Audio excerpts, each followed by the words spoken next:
I'm Jamie Mason, Senior Editor at The Deal. I'm here with Joseph D'Angelo, a partner at Karl Marx Advisory Group, a consulting and investment banking firm that is focused on middle market companies. We're speaking today about restructuring in the for-profit education industry. So Joe, thank you for being here. We've seen a number of both public and private for-profit colleges facing distress lately. What is troubling the industry?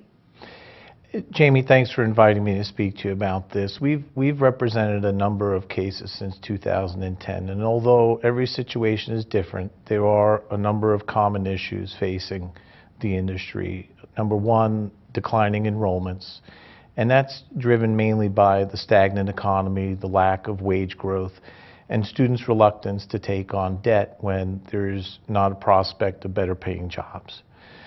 There's also increased regulation from the Department of Education and increased scrutiny from accrediting agencies.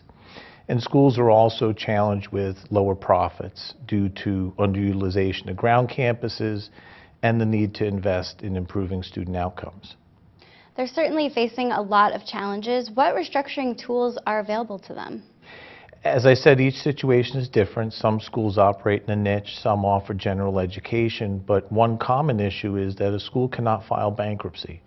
It will immediately lose eligibility for Title IV funds, and most schools couldn't survive without it because they rely on Title IV funds for over 80% of their revenue. So most of the cases have been managed out of court. But from an operational perspective, schools can increase student retention by delivering a more high-touch experience and incorporating hybrid programs that give students flexibility where there are on-campus classes with online modules. They can reduce costs by standardizing across campuses and programs. They could also diversify sources of revenue to pursue continuous education opportunities with corporate clients and also attract more international students. You've clearly done a lot of work in this industry. What have the restructuring dynamics been like in negotiations? It's become increasingly frustrating. There are a lack of good options. Part of what affects the lack of good options is a lack of visibility on what new regulations may be coming after gainful employment. That causes a lack of new investment in the sector that could be used to refinance out existing lenders. There's also the issue of liquidity crises are much more difficult to resolve because lenders don't want to increase their exposure in the sector. And most schools used sale-leasebacks of their owned real estate in the last couple of years to improve liquidity.